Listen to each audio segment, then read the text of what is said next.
네, 예산안을 두고 참 여러 가지 뉴스들, 이야기들이 나오고 있는 가운데, 그래도 최초로 뭐 400조 원을 넘어섰다고 하는데 어떤 부분에 좀 주목을 해봐야 될지 의견 들어보겠습니다. 오늘은 현대경제연구원 경제연구실의 주원 실장 연결돼 있습니다. 실장님 안녕하십니까? 네, 안녕하십니까. 네, 내년도 예산안의 규모가 나왔습니다. 이전의 예산안과 좀 달라진 점이 있다면 어떤 것이 있는지, 그리고 예. 주목해야 될 또 핵심 내용이 분명히 있을 것 같습니다. 한번 정리해 주시죠. 일단은 이제 2017년 예산이 총 지출 음. 기준으로 이제 전년 대비 3.7%가 증가를 했고요.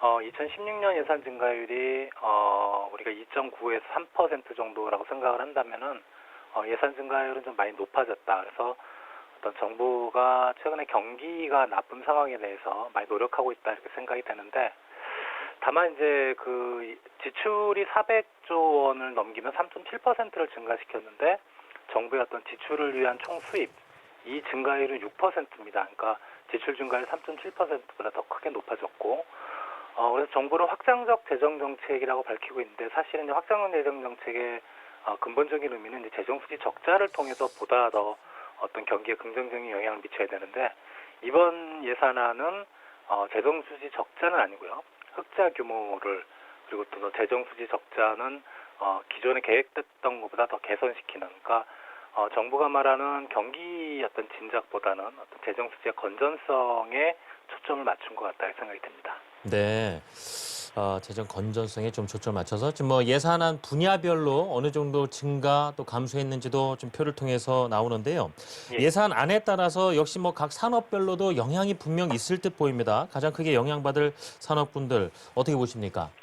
일반적으로 이제 주력 산업이라는 부분에 대해서 우리가 네. 이제 예산안의 어떤 그 재원 배분을 12대 분야로 놓고 보면 산업 중소기업 에너지가 이제 한꺼번에 묶였는데요. 그게 이제 우리 주력 산업과 관련된 예산이라고 보시면 되겠는데, 그게 전년 대비 마이너스 2.0%입니다. 그러니까 감소를 시켰거든요. 그래서 이런 쪽의 대부분의 산업들은 좀 악영향을 얻을 것 같고요. 특히 이제 SOC 같은 분야가 마이너스 8.2%, 그러니까 건설 산업이 상당히 부정적인 영향을 받을 것 같고, 반면에 증가율이 좀 높은 분야가 이제 보건복지 관련된 서비스 이런 쪽이 이제 보건복지 노동에 대한 증가율이 한 플러스 5.3%, 그리고 이제 문화체육관광도 한 플러스 6.9%로 문화나 관광산업도 좀 긍정적인 영향을 받을 것으로 생각이 듭니다. 네.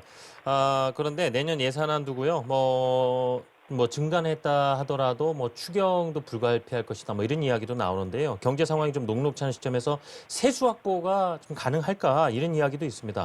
혹시 예산 확보를 위해서 정부의 계획 뭐 어떤 것이 있을 수 있는지 이 부분도 여쭤보고 싶은데요.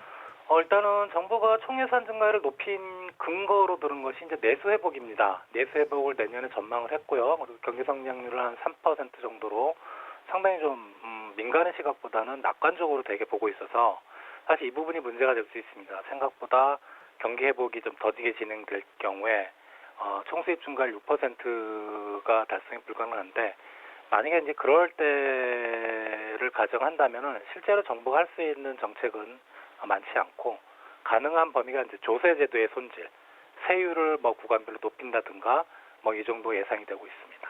네, 알겠습니다. 오늘 내년도 예산안에 대한 내용들, 좀 산업별로 영향이라든가 핵심적인 내용들을 말씀 들어봤습니다. 현대경제연구원 경제연구실의 주원 연구실장이었습니다. 말씀 감사합니다. 감사합니다.